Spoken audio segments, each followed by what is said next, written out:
নমস্কার, আমি অঙ্কুর। শুরু করছি পলিটিক্স। যুদ্ধ শুরু হওয়ার আগেই কি হেরে গেল পাকিস্তান? এই কথা উঠছে কেননা আমেরিকা সরাসরি জানিয়েছে পহেলগামে জঙ্গি হানার ঘটনার প্রেক্ষিতে ভারতের পাশে আছে তারা। মঙ্গলবার মার্কিন হাউস অব রিপ্রেজেন্টেটিভসের স্পিকার মাইক জনসন সন্ত্রাসবাদের বিরুদ্ধে ভারতের লড়াইয়ের প্রতি দৃঢ় সমর্থন জানিয়েছেন। তিনি বলেছেন, উগ্রপন্থার বিরুদ্ধে এই লড়াইয়ের জন্য ভারতকে প্রয়োজনীয় শক্তি এবং সম্পদ সরবরাহ করবে যুক্তরাষ্ট্র। হ্যাঁ, ভালো করে খেয়াল করুন, শুধুমাত্র মৌখিক সমর্থন নয়, যুদ্ধের জন্য ভারতকে সব রকমভাবেই সাহায্য করার জন্য আমেরিকা তৈরি। কিন্তু এর আগে তো ডোনাল্ড ট্রাম্প বলেছিলেন তিনি ভারত পাকিস্তান দুদেশেরই ঘনিষ্ঠ। তাহলে হঠাৎ এই সিদ্ধান্ত কেন?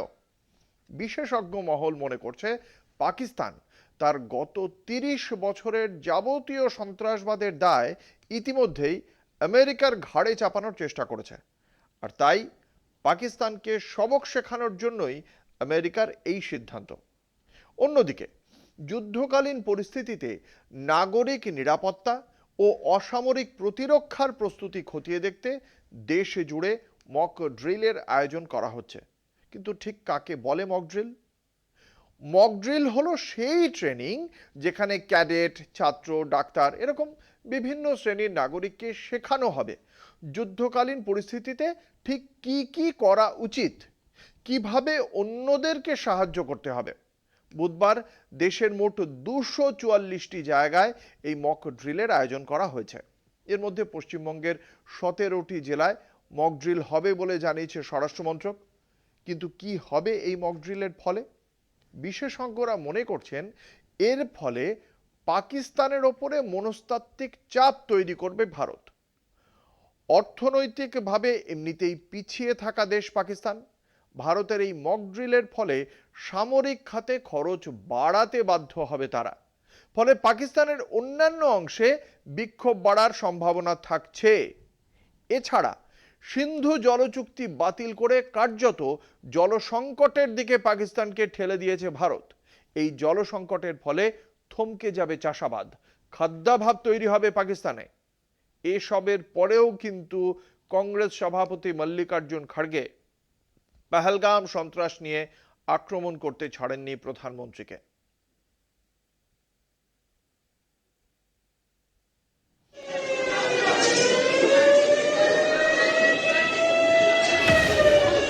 যুদ্ধকালীন পরিস্থিতিতে নাগরিক নিরাপত্তা ও অসামরিক প্রতিরক্ষার প্রস্তুতি খতিয়ে দেখতে দেশ জুড়ে মক ড্রিলের আয়োজন করা হচ্ছে।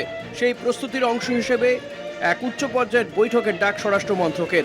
কেন্দ্রীয় স্বরাষ্ট্র সচিবের নেতৃত্বে রাজ্যগুলির মুখ্য সচিব এবং অসামরিক প্রতিরক্ষা বিভাগের প্রধানদের ওই বৈঠকে ভিডিও কনফারেন্সিং এর মাধ্যমে যোগ দিতে বলা হয়। উপস্থিত জাতীয় বিপর্যয় মোকাবিলা বাহিনীর ডিজিও। স্বরাষ্ট্র মন্ত্রক সূত্রে খবর, বুধবার দেশের মোট ২৪৪টি জায়গায় এই মক ড্রিলের আয়োজন করা হয়েছে। এর মধ্যে পশ্চিমবঙ্গের ১৭টি জেলায় মক ড্রিল করা হবে বলে জানিয়েছে স্বরাষ্ট্র মন্ত্রক। এই জেলাগুলোর কোন কোন নির্দিষ্ট জায়গায় ড্রিল হবে সে বিষয়ে সিদ্ধান্ত নেওয়ার জন্যই উচ্চ পর্যায়ের বৈঠক। এই মহড়া শুধু অনুশীলন নয়, এর মাধ্যমে ভারত পাকিস্তানকে একটা কড়া বার্তা দিতে চাইছে, বরং এটি এক রকমের মনস্তাত্ত্বিক যুদ্ধ।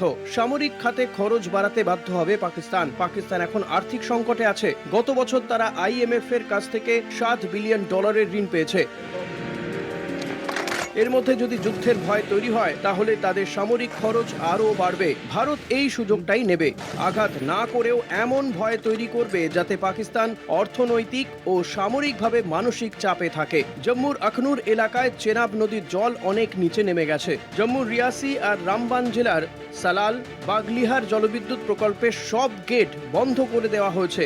সিন্ধু জলচুক্তি বাতিল করার পর ভারত বাগলিহার বাঁধ দিয়ে পাকিস্তানের জল যাওয়া কমিয়ে দিয়েছে, যাতে পাকিস্তানে কিছুদিনের জন্য জল সংকট তৈরি হয়, যার জেরে চাষাবাদের জন্য প্রয়োজনীয় জলের অভাব ঘটলে সেচে বড় সমস্যা হবে, খাদ্যাভাব তৈরি হবে। সাময়িকভাবে পাকিস্তানকে হাতে না মেরে অর্থনৈতিকভাবে ভাতে মারার চেষ্টা করছে ভারত। এই পরিস্থিতিতে জাতীয় নিরাপত্তা উপদেষ্টা অজিত দোভালের সঙ্গে বৈঠক প্রধানমন্ত্রীর। এদিকে নিশিকান্ত দুবের নেতৃত্বে একটি সংসদীয় কমিটি সোশ্যাল মিডিয়ায় দেশ বিরোধী কার্যকলাপ সম্পর্কে রিপোর্ট চেয়েছে। সোশ্যাল মিডিয়ায় কেউ দেশ বিরোধী কথা বললে তার বিরুদ্ধে কড়া পদক্ষেপ নেওয়ার কথা বলেছে সংসদীয় কমিটি। তবে কংগ্রেস সভাপতি মল্লিকার্জুন খাড়গে পহেলগাম সন্ত্রাস নিয়ে আক্রমণ করতে ছাড়েননি প্রধানমন্ত্রীকে। कि 3 दिन पहले ही, हमले के 3 दिन पहले ही वहां इंटेलिजेंस रिपोर्ट मोदी जी को भेजा था और उसी लिए मोदी जी ने कश्मीर जाने का प्रोग्राम कैंसल किया था। ये मैं एक पेपर में पढ़ा। जब इंटेलिजेंस लोग आपकी रक्षा के लिए ये कहते हैं आप जाना मुनासिब नहीं है, तो आप वही बात अपने इंटेलिजेंस लोगों को, सिक्योरिटी को, वहां के पुलिस को, वहां के बॉर्डर फोर्स को आपने क्यों नहीं इत्तला दिया? और দেশ ভাগের পর ভারত ও পাকিস্তানের মধ্যে মোট 4 বার যুদ্ধ হয়েছে। 1947-48, 1965, 1971 এবং 1999 সালে।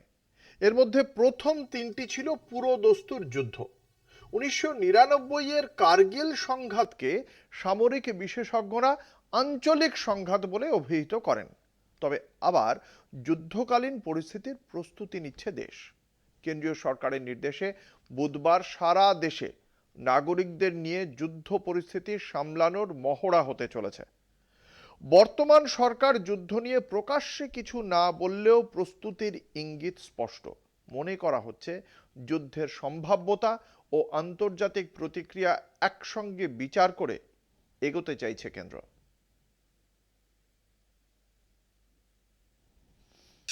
স্বরাষ্ট্র মন্ত্রকের পাঠানো নির্দেশিকায় সব রাজ্যকে নাগরিক প্রস্তুতির সংস্তুতি নেয়নি কেন্দ্র। প্রধানমন্ত্রী অটল বিহারী বাজপেয়ীর সময়েও সীমান্তে সেনা মোতায়েন হলেও নাগরিকদের যুদ্ধের জন্য তৈরি থাকতে বলা হয়নি। যুদ্ধ শুরু হলে শত্রুপক্ষের বিমান হানার সময় নাগরিকদের সতর্ক করতে সাইরেন বাজানো হবে। আহতদের হাসপাতালে নিয়ে যাওয়া ও প্রাথমিক চিকিৎসার জন্য হোমগার্ড, এনসিসি ক্যাডেট ও অসামরিক প্রতিরক্ষার স্বেচ্ছাসেবকদের প্রস্তুত রাখা হবে। সাধারণ নাগরিক ছাত্রছাত্রীদের যুদ্ধকালীন সুরক্ষা সংক্রান্ত প্রশিক্ষণ দেওয়া হবে। গুরুত্বপূর্ণ স্থানগুলো যা টার্গেট হতে পারে তা দ্রুত ঢেকে ফেলে রূপ বদলে দেওয়ার মহড়া দেওয়া হবে। দ্রুত উদ্ধার কাজ করার মহড়াও দেওয়া হতে পারে। রাতে বিমান হামলার খবর পাওয়া মাত্র অঞ্চল জুড়ে আলো নিভিয়ে দেওয়া বা ব্ল্যাক আউট করতে হবে। বিদ্যুৎ দপ্তরের কর্মীদের এই বিষয়ে বিশেষ প্রশিক্ষণ দেওয়া হবে। যুদ্ধ পরিস্থিতিতে গাড়ির হেডলাইটের উপরের অংশ ঢেকে দেওয়ার নির্দেশ আসতে পারে। পাঞ্জাবের ফিরোজপুর শহরে ইতিমধ্যেই 1971 সালের আদলে এক দফা মহড়া হয়ে গিয়েছে। তবে প্রশ্ন উঠছে, এখনই কেন এমন নির্দেশ? যুদ্ধ কি তাহলে প্রায় চূড়ান্ত? ওয়াকিবহাল মহলের মতে এমনটা এখনো বলা যাচ্ছে না। যুদ্ধ পরিস্থিতির আশঙ্কা তরফে স্পষ্ট নির্দেশ, প্রস্তুতি নিতে হবে সব রাজ্যকে। এখনো যুদ্ধ হয়নি, তবে সম্ভাবনা অস্বীকার করা যাচ্ছে না। কলকাতা টিভি।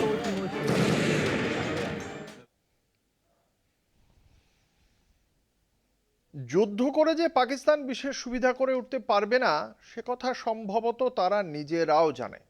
ইতিমধ্যেই নিয়ন্ত্রণ রেখায় পাকিস্তানি গোলন্দাজির কড়া জবাব দিয়েছে ভারতীয় কামান। তাছাড়াও কূটনৈতিকভাবে ইতিমধ্যেই পাকিস্তানের টুঁটি চেপে ধরেছে ভারত। ভারতের সেই সব কড়া পদক্ষেপের বিরুদ্ধে পাল্টা কৌশল কোনো কাজে এলো না পাকিস্তানের। উল্টে মুখ পড়ল রাষ্ট্রপুঞ্জের নিরাপত্তা পরিষদের বৈঠকে। সূত্রের খবর, আন্তর্জাতিক মঞ্চের তরফে সরকারিভাবে কোনো বিবৃতি দেওয়া না হলেও পাকিস্তানকে তিক্ত পরিস্থিতিতে পড়তে হয়েছে সেখানে। পহেলগাম হত্যাকাণ্ডের সঙ্গে লস্করে তৈবার কোনো যোগ আছে কিনা নিরাপত্তা পরিষদের বৈঠকে এমন প্রশ্ন শুনতে হয়েছে পাকিস্তানকে। বোঝাই যাচ্ছে দুনিয়ার কাছে সন্ত্রাসবাদ আর পাকিস্তান প্রায় একই শব্দ হতে চলেছে।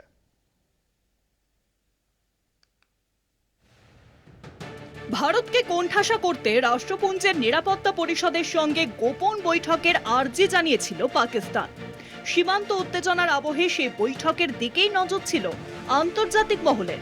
1.5 ঘন্টার রুদ্ধদ্বার বৈঠকের শেষে সরকারিভাবে কোনো বিবৃতি জারি না হলেও নিরাপত্তা পরিষদের বৈঠকে পাকিস্তানকে একাধিকবার অস্বস্তিকর পরিস্থিতিতে পড়তে হয়েছে বলে সূত্র মারফত খবর। পহেলগাম হত্যাকাণ্ডের সঙ্গে লস্কর-ই তৈবার কোনো যোগ আছে কিনা এমন প্রশ্নও শুনতে হয়েছে পাকিস্তানকে। বৈশারণে ২৬ জনের মৃত্যুর পরে হত্যার দায় স্বীকার করেছিল যারা, সেই দ্য রেজিস্ট্যান্স ফ্রন্ট পাক মদতপুষ্ট জঙ্গি গোষ্ঠী লস্কর-ই তৈবার ছায়া সংগঠন। সেই সূত্রেই লস্করের নাম চলে আসে ভারতের স্ক্যানারে। যদিও গোড়া থেকে পেহেলগাম কাণ্ডের সঙ্গে তাদের সম্পর্ক না থাকার কথা গলা ফাটিয়ে প্রচার করে পাকিস্তান। সেই তথ্যের পিছনে আন্তর্জাতিক সমর্থন জোগাড় করতে রাষ্ট্রপুঞ্জের নিরাপত্তা পরিষদের কাছে রুদ্ধদ্বার বৈঠকের আবেদন জানিয়েছিল শাহবাজ শরীফের সরকার, কিন্তু বাস্তবে তা কাজে এলো না বলেই খবর একাধিক সূত্রের। এর মধ্যেই ভারত ও পাকিস্তানের উদ্দেশ্যে সামরিক সংঘাত এড়িয়ে যাওয়ার পরামর্শ দিয়েছেন রাষ্ট্রপুঞ্জের মহাসচিব আন্তোনিও গুতেরেস। সামরিক সংঘাত শুরু হলে যে কোনো সময় তা হাতের বাইরে চলে যেতে পারে, এটাই সংযম দেখানোর সর্বোচ্চ সময়, শান্তি বার্তা গুতেরেসের। I understand the raw feelings following the awful terror attack in Pahalgan on 22 April. I once again strongly condemn that attack and extend my condolences to the families of the victims. Targeting civilians is unacceptable, and those responsible must be brought to justice through credible lawful means. It is also essential, especially at this critical hour, to avoid a military confrontation that could easily spin out of control. রাষ্ট্রপুঞ্জে পাকিস্তানের স্থায়ী প্রতিনিধি হাসিম ইফতিকার কেবল বলেছেন, বন্ধুত্বপূর্ণ পরিবেশে মত বিনিময় হয়েছে বৈঠকে। কলকাতা টিভি।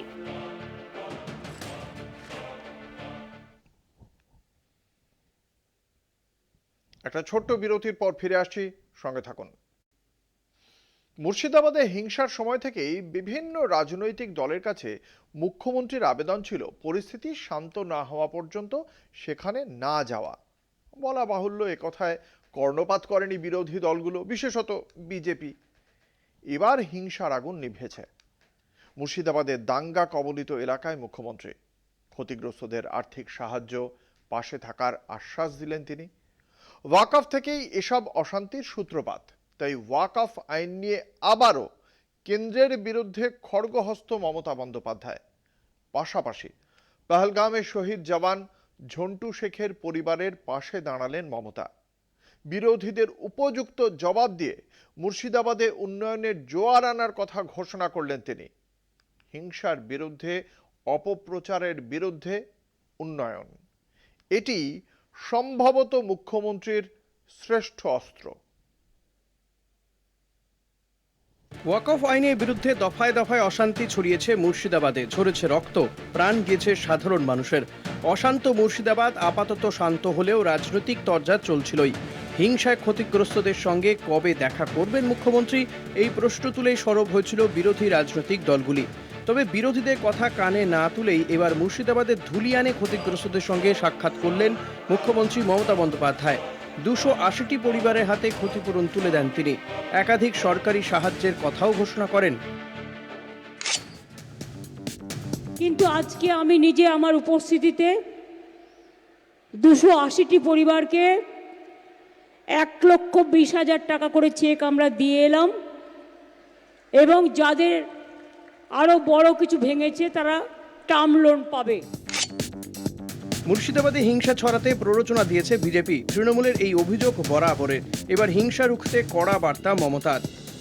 আমি আপনাদের বলবো, প্লিজ দয়া করে বিজেপির কথা শুনে বা আর কোনো ধর্মীয় সংগঠনের মৌলবাদীদের কথা শুনে কোনো প্ররোচিত হবেন না। ওয়াকফ আইন থেকেই অশান্তির সূত্রপাত, তাই ওয়াকফ নিয়ে আবারও কেন্দ্রকে তোপ মুখ্যমন্ত্রীর। প্রাণ থাকতে কারো জমি যাবে না, আশ্বাস মমতা বন্দ্যোপাধ্যায়ের। যদি ওয়াকফ নিয়ে আন্দোলন করতে হয় দিল্লিতে যান, এখানে নয়। বাংলায় আপনাদের কোনো প্রবলেম নেই, গুলোগুলি করবেন না। যদি করেন সবচেয়ে বড় শত্রু আমি হব। যদি আপনার কেউ অধিকার কেড়ে নেয়, অধিকার রক্ষা করার গ্যারান্টি আমাদের। কাশ্মীরে সন্ত্রাসবাদীদের গুলিতে নিহত শহীদ জওয়ান ঝন্টু আলী শেখ। মুর্শিদাবাদ সফরে গিয়ে শহীদ জওয়ান ঝন্টু আলী শেখের পরিবারের পাশেও দাঁড়ালেন মমতা বন্দ্যোপাধ্যায়। অনুদানের পাশাপাশি ঝন্টু স্ত্রীকে চাকরি মুখ্যমন্ত্রীর। ও কৃষ্ণনগর পুলিশ ডিস্ট্রিক্টেই চাকরি পেল, ওখানেই হোমগার্ডের চাকরি করবে, ওর ছেলে মেয়ের পড়াশুনো এবং আমাদের পক্ষ থেকে খুব সামান্য 10 লক্ষ টাকা ওদের হাতে তুলে দেওয়া হলো। বিরোধীদের কটাক্ষকে কানে নেন না মুখ্যমন্ত্রী। তাদের মুখের ওপর কার্যত কড়া জবাব দিয়েই মুর্শিদাবাদে গিয়ে উন্নয়নের ঝড় তুললেন মমতা বন্দ্যোপাধ্যায়। রাস্তা নির্মাণ, জনস্বাস্থ্যে জোর দেওয়ার পাশাপাশি কোটি কোটি টাকার প্রকল্পের শিলান্যাস। বহরমপুর থেকে শুরু করে শামশেরগঞ্জ, ডোমকল সুজিতে কিভাবে উন্নয়নের স্রোত বইছে তা কার্যত হিসেব করে দেখিয়ে দিলেন মুখ্যমন্ত্রী মমতা বন্দ্যোপাধ্যায়। কলকাতা টিভি। স্বচ্ছ ভাবমূর্তি বজায় রাখার দিকে আরও এক কদম এগোলো শীর্ষ আদালত। কিছুদিন আগেই দিল্লির আদালতের বিচারপতি যশবন্ত ভার্মাকে নিয়ে শোরগোল পড়েছিল। তার বাড়ি থেকে পাওয়া গিয়েছিল মোটা নগদ টাকা। পরপর উঠে এসেছিল কতগুলো শব্দ: চুরি, ঘুষ এবং ষড়যন্ত্র। এই নগদ কাণ্ডের জেরে বিচারপতি যশবন্ত ভার্মার বিরুদ্ধে তদন্তে গঠিত হয়েছে 3 বিচারপতির প্যানেল। সূত্রের খবর, তাকে পদত্যাগ করতে বলা হতে পারে। অন্যদিকে বিচারপতিদের সম্পত্তির হিসাব প্রকাশ করল সুপ্রিম কোর্ট। কত অর্থ রয়েছে প্রধান বিচারপতি, হবু প্রধান বিচারপতির ব্যাংকে? সুপ্রিম কোর্টের ওয়েবসাইটে 33 জন বিচারপতির মধ্যে 21 জনের তথ্য প্রকাশ করা হয়েছে।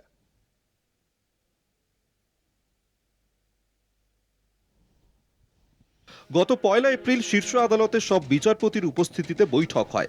ওই বৈঠকেই এই সিদ্ধান্ত নেওয়া হয় যে সুপ্রিম কোর্টের বিচারপতিদের সম্পত্তির হিসাব প্রকাশ্যে আনা হবে। সেই মতো এবার বিচারপতিদের তথ্য প্রকাশ্যে আনতে শুরু করলো সুপ্রিম কোর্ট। শীর্ষ আদালতের 33 জন বিচারপতির মধ্যে ইতিমধ্যেই সুপ্রিম কোর্টের ওয়েবসাইটে 21 জনের তথ্য প্রকাশ করা হয়েছে। তালিকায় আছে প্রধান বিচারপতি সঞ্জীব খান্না এবং হবু প্রধান বিচারপতি বি.আর. গাভাইয়ের তথ্য। ওয়েবসাইটে 21 জন বিচারপতির স্থাবর এবং অস্থাবর সম্পত্তির যাবতীয় হিসেব, বাড়ি, জমি থেকে শুরু করে স্থায়ী আমানত, ব্যাংকে কত টাকা রয়েছে, কত টাকার বীমা, শেয়ার বাজার বা মিউচুয়াল ফান্ডে কোনো বিনিয়োগ রয়েছে কিনা, এই সংক্রান্ত যাবতীয় তথ্য তুলে ধরা হয়েছে। সোনার উপর গহনা, গাড়ি বা অন্য কোনো মূল্যবান সম্পত্তির তথ্য, এমনকি পারিবারিক সম্পত্তির তথ্যও প্রকাশ্যে। প্রধান বিচারপতি খান্নার স্থায়ী আমানত সহ অন্য ব্যাংক অ্যাকাউন্ট মিলিয়ে রয়েছে প্রায় 55,75,000 টাকা। পিপিএফ অ্যাকাউন্টে প্রায় 1,06,86,000 টাকা। জিপিএফ অ্যাকাউন্টে প্রায় 1,77,89,000 টাকা। দিল্লিতে একটি 3 বেডরুমের এবং একটি 4 বেডরুমের ফ্ল্যাট রয়েছে প্রধান বিচারপতির। বিচারপতি গাভাইয়ের মহারাষ্ট্রের অমরাবতীতে পৈতৃক বাড়ি রয়েছে। মুম্বাইয়ের বান্দ্রায় এবং নয়াদিল্লিতেও তাঁর ফ্ল্যাট রয়েছে। মহারাষ্ট্রের অমরাবতী এবং নাগপুর মিলিয়ে 3টি চাষের জমিও রয়েছে। বিভিন্ন ব্যাংক অ্যাকাউন্ট মিলিয়ে 19,63,584 টাকা। পিপিএফ অ্যাকাউন্টে 6,59,692 টাকা। জিপিএফ অ্যাকাউন্টে 35,86,736 টাকা। প্রসঙ্গত, বিচারপতি যশবন্ত ভার্মার বিরুদ্ধে অভিযোগের তদন্তে বিচারপতি সঞ্জীব খান্না 3 বিচারপতির অভ্যন্তরীণ কমিটি গঠন করেছিলেন। পাঞ্জাব ও হরিয়ানা হাইকোর্টের প্রধান বিচারপতি শিল নাগু, হিমাচল প্রদেশ হাইকোর্টের প্রধান বিচারপতি জি.এস. সান্তাওয়ালিয়া এবং কর্ণাটক হাইকোর্টের বিচারপতি অনু শিবরামের সমন্বয়ে গঠিত প্যানেল শীর্ষ আদালতের সিনিয়র বিচারকদের সঙ্গে আলোচনার পর বিচারপতি যশবন্ত ভার্মাকে পদত্যাগ করতেও বলতে পারে। সূত্রের খবর, কলকাতা টিভি। শম্ভুর সীমান্তে এখনো বিক্ষোভরত কৃষকরা, কি হলো তাদের আজকে? জানবো সেই খবর একটা ছোট্ট বিরতির পর। সঙ্গে থাকুন। ফিরে এলাম বিরতির পর। আপনারা দেখছেন পলিটিক্স, আপনাদের সঙ্গে রয়েছে আমি অঙ্কুর। সেই কৃষক আন্দোলনের কথা এখনো নিশ্চয়ই দেশ ভোলেনি। দিল্লি সীমান্তে দিনের পর দিন কৃষকদের অবস্থান নাড়িয়ে দিয়েছিল কেন্দ্রীয় সরকারকে। কিন্তু কৃষকদের সঙ্গে সরকারের সংঘাত কি থামবে না? কৃষক নেতা জগজিৎ সিং ধল্লেওয়ালকে গৃহবন্দী করায় পাঞ্জাবের আম আদমি সরকারের বিরুদ্ধে সরব হল সংযুক্ত কৃষক মোর্চা। রাজ্যের নানা জায়গায় কৃষক আন্দোলনের নেতা কর্মীকে আটক করার খবর মিলেছে। কৃষকদের ওপর পুলিশি নির্যাতনের অভিযোগ জানাতে গেলে উল্টে আন্দোলনকারীদের নামেই এফআইআর করে পুলিশ। মোর্চা নেতৃত্বের দাবি, শাসক দলের নেতাদের সহযোগীর ভূমিকা নিয়েছে পুলিশ। কেন্দ্রের কাছে দাবি আদায়ে সংযুক্ত কৃষক মোর্চা সহ একাধিক অরাজনৈতিক সংগঠনের নেতৃত্বে দিল্লি চলো অভিযান রুখতে পাঞ্জাব হরিয়ানার দিল্লি সীমান্তে কড়া নিরাপত্তা বলয় রয়েছে। বিজেপি সরকারের সঙ্গে তাল মিলিয়েই পাঞ্জাবের আপ সরকারও চলতি কৃষক আন্দোলনে বাধা দিয়ে চলেছে বলে অভিযোগ। রাজধানী সংলগ্ন রাজ্যের খানাউড়ি ও শম্ভু এলাকায় কৃষক জমায়েত তুলতে পুলিশ কৃষকদের উপর অত্যাচার চালায়। তার প্রতিবাদ জানাতে মঙ্গলবার শম্ভু থানায় একদিনের বিক্ষোভ কর্মসূচি নিয়েছিল কৃষকরা। কর্মসূচির আগের রাতেই সংগঠনের অন্যতম নেতা জগজিৎ সিং ঢালেওয়ালকে গৃহবন্দী করে পুলিশ। যদিও সংশ্লিষ্ট থানা গ্রেপ্তারের কথা স্বীকার করতে চায়নি। শুধু ঢালেওয়াল নন, রাজ্যের নানা জায়গা থেকে আন্দোলনকারী কৃষক নেতাকে পুলিশ আটক করেছে। অনেককে গৃহবন্দী করে রাখা হয়েছে বলে অভিযোগ। কৃষকদের বাড়িতে তল্লাশির নামে জিনিসপত্র ভাঙচুর করা হয় বলে দাবি করেন ঢালেওয়াল। সেই বিষয়ে ক্ষতিপূরণের দাবি তুলেছেন তিনি। সবচাইতে বিস্ময়কর, পুলিশের ভূমিকা নেপথ্যে রয়েছে আপ নেতৃত্বের তৎপরতা। এদিকে রাজ্যের মুখ্যমন্ত্রী আপ নেতা ভগবন্ত সিং মান প্রত্যাশিতভাবেই পুলিশের হয়ে সওয়াল করেছেন। সমাজ মাধ্যমে মান জানিয়েছেন, জনজীবন ব্যাহত করে কোনো বিক্ষোভ সমাবেশ বা অবরোধ হলে পুলিশ কড়া হাতেই তা দমন করবে। তার দাবি, আন্দোলনের নামে কৃষকরা নানা জায়গায় জাতীয় সড়ক অবরোধ করে রেখেছিল, তাই তাদের বল প্রয়োগ করে পুলিশ হটাতে বাধ্য হয়েছিল বলে জানান মুখ্যমন্ত্রী। যদিও আন্দোলনকারীদের দাবি, বিজেপির ঢঙেই কৃষকদের বিক্ষোভ দমন পীড়নের নীতি নিয়েছে পাঞ্জাবের আপ সরকার। কলকাতা টিভি। পশ্চিমবঙ্গে চাকরিহারাদের আন্দোলন নিয়ে কত না কথা বলেছে বিজেপি, কিন্তু যখনই এখানকার চাকরিহারারা দিল্লির দিকে পা বাড়ালেন, কি বলেছিলেন শুভেন্দু অধিকারী? মনে আছে তো? 8 ফুট লাঠি নিয়ে দাঁড়িয়ে আছে দিল্লি পুলিশ। হ্যাঁ, ঠিক এই কথাই বলেছিলেন তিনি। সত্যিটা হলো, বিরোধিতা বিজেপি সহ্য করে না। একথা প্রমাণ হয়ে গেল আরও একবার। পাটনায় বিক্ষোভকারীদের ওপর বেধড়ক লাঠিচার্জ করল বিজেপি জোট সরকারের পুলিশ। বিহারের পাবলিক সার্ভিস কমিশনের পরীক্ষার ফলাফল নিয়ে ক্ষোভ জমেছিল পরীক্ষার্থীদের মধ্যে। বিহার পিএসসি পরীক্ষায় প্রশ্ন ফাঁস ও কারচুপির অভিযোগে পরীক্ষা বাতিলের দাবি তুলেছিলেন পরীক্ষার্থীরা। ফলাফল ও শূন্য পদ নিয়ে মুখে কুলুপ এঁটেছিল প্রশাসন। সাপ্লিমেন্টারি রেজাল্টও প্রকাশ করেনি সরকার। আর তারই প্রতিবাদে মুখ্যমন্ত্রী নীতিশ কুমারের বাড়ির দিকে অভিযান করেছিলেন তারা। কিন্তু গণতান্ত্রিক বিক্ষোভে অংশগ্রহণকারীদের ওপরে নির্মমভাবে লাঠি চালালো নীতিশ কুমারের পুলিশ। এমনকি মহিলাদের ওপরেও লাঠিচার্জ হয়েছে বলে অভিযোগ।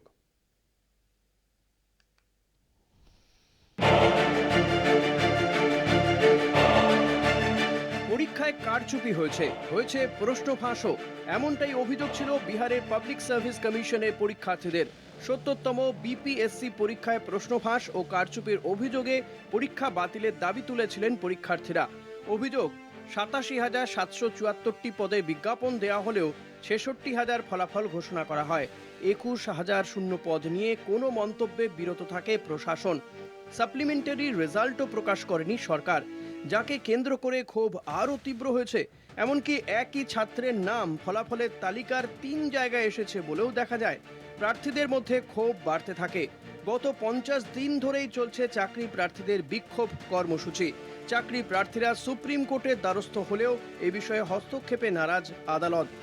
রাজ্যের সাংবিধানিক প্রধান রাজ্যপাল আরিফ মোহাম্মদ খানের কাছে এ বিষয়ে অভিযোগ জানিয়েছেন চাকরি প্রার্থীরা। এত অভিযোগের প্রেক্ষিতেই মঙ্গলবার সাপ্লিমেন্টারি রেজাল্ট প্রকাশের দাবিতে চাকরি প্রার্থীরা বিহারের মুখ্যমন্ত্রী নীতিশ কুমারের বাড়ির সামনে বিক্ষোভ দেখাচ্ছিলেন। মুখ্যমন্ত্রী বাড়ির নির্দিষ্ট চৌহদ্দি পার করার পরেই পদক্ষেপ করে পুলিশ। লাঠিচার্জ করা হয় চাকরি প্রার্থীদের ওপর, যাকে নিয়ে ইতিমধ্যেই তোলপাড় পাটনা। বিরোধীদের দাবি, সুষ্ঠু ও স্বচ্ছ পরীক্ষা থেকে ফলাফল প্রকাশ সবেতেই ব্যর্থ যে প্রশাসন, তারা কিভাবে শান্তিপূর্ণ বিক্ষোভে লাঠিচার্জের নির্দেশ দেয়। এমনকি মহিলাদের ওপরেও লাঠিচার্জ হয়েছে বলে অভিযোগ। লাঠিচার্জের জেরে অনেকেই গুরুতর আহত হয়েছে। কলকাতা টিভি। জাতি গণনার দাবি নিয়ে বহুদিন থেকেই কথা বলেছেন রাহুল গান্ধী, আর তারপর এই সেদিন জাতি গণনার কথা ঘোষণা করেছে সরকার। কংগ্রেস বলেছে এ তাদের জয়, আর বিজেপি মোদিজির জয়গান গেয়েছে।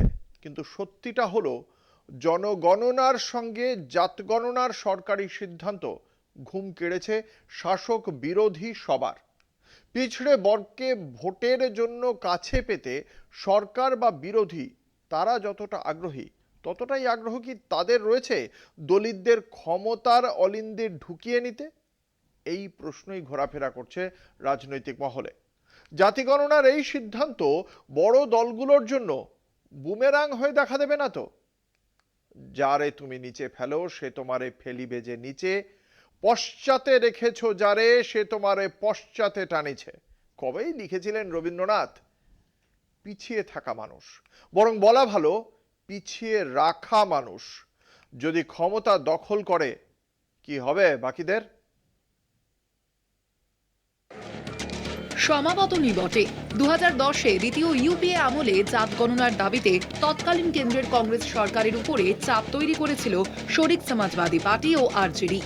উত্তরপ্রদেশ ও বিহারের দুই মুখ্য দলের চাপ থেকে পরোক্ষে কংগ্রেস সরকারকে বাঁচিয়ে দিয়েছিল বিজেপি। জাতপাতের প্যাঁচে পড়ে উচ্চ বর্ণের ভোট হারানোর ভয়ে চুপই ছিল তারা। ঘটনাচক্রে সেই বিজেপি এখন কেন্দ্রে।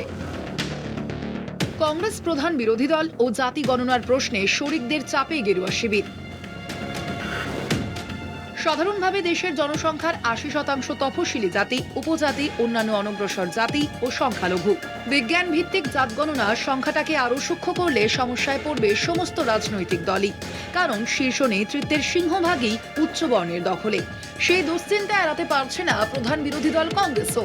লোকসভার বিরোধী নেতা রাহুল গান্ধী গত কয়েক বছর যাবৎ জাত গণনার দাবি তুললেও কেন্দ্রের সিদ্ধান্তে সেই কংগ্রেসই এখন অন্তর্দ্বন্দ্বে।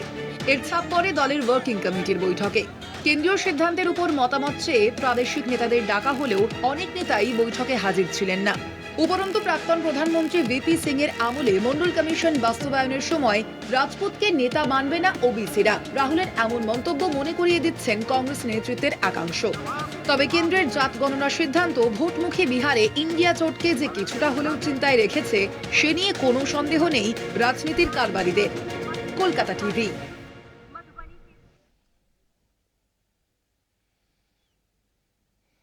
গণতন্ত্রকে কি আরেকবার স্বাগত জানাতে চাইছে বাংলাদেশ? অন্তত বিএনপি আর জামাতের রাজনৈতিক চাল দেখলে সে কথাই তো মনে হতে পারে।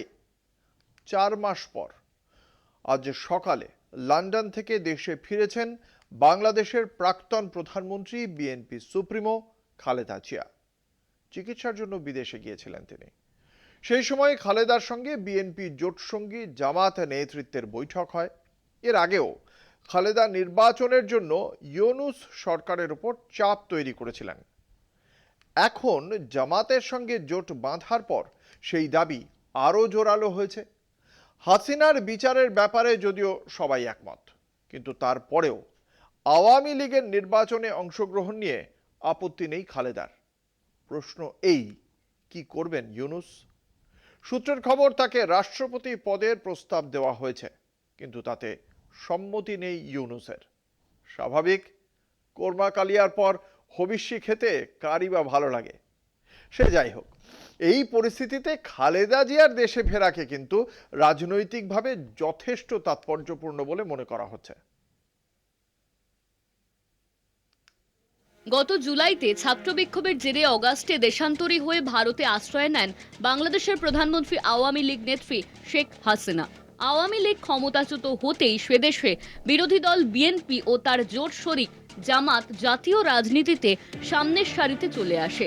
হাসিনা জামানায় আড়ালে চলে যাওয়া বিএনপি অন্তর্বর্তী মোহাম্মদ ইউনূস প্রশাসনের আমলে রাজনীতিতে সক্রিয় হয়ে ওঠে।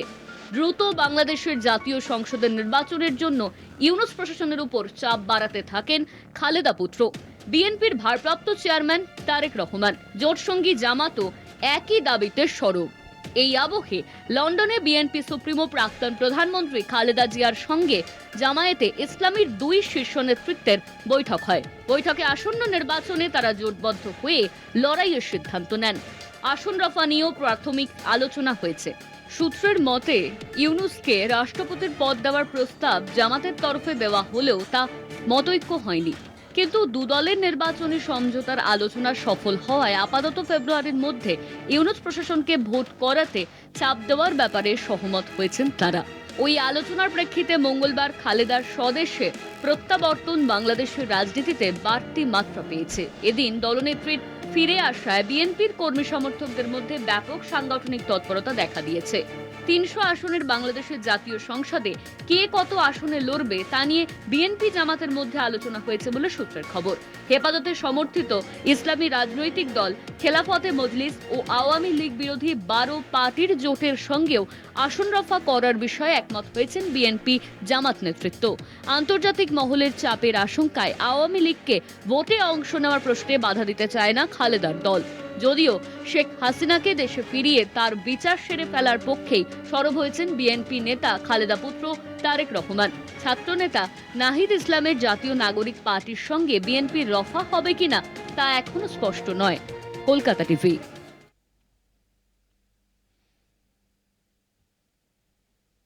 পলিটিক্স আজ এ পর্যন্তই। দেখতে থাকুন কলকাতা টিভি, রাত দিন 7 দিন।